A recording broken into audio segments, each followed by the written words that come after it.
మనం కోరి అప్పులు చేసి ఆస్తులు పోగొట్టుకుని అన్నీ పోయా వెంకటేశ్వర స్వామి కాపాడు, అన్నీ పోగొట్టుకోమని నీకు ఆయన చెప్పాడా? మన తెలివితేటలన్నీ ఇక్కడే ఉంటాయండి. మనతో కూడా తెలివితేటలు అంటారు. నీ స్వశక్తితో కావాలని నీ గ్రహస్థితి నువ్వే రాసేసుకుంటావు. అప్పుడు దేవుడు గుళ్ళోగాడి దండం పెడతావు. దేవుడు పద్మావతి దేవికి ఇచ్చి నవ్వుతాడు.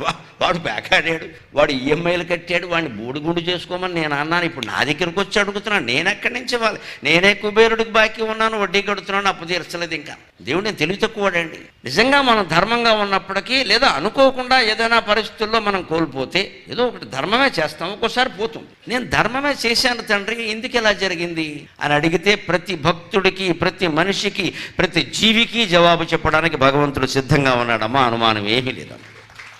ఒకటే షరతు, నువ్వు నిజాయితీగా అడుగుతున్నావా? నువ్వు తప్పు చేసి నువ్వు అడుగుతా పని తప్పు చేసావు, ఒప్పుకో, ఆ విషయం ఒప్పుకో, నిజమే పొరపాటు అయింది, తప్పు అయింది, ఇంకెప్పుడు చేయండి అంటే వెంటనే ఇస్తాడంటే అనుమానం ఏం లేదు. అది అలాంటి ఉదాహరణలు ఆధునికంగా కూడా చాలా ఉన్నాయి. ఆ తపన కావాలి.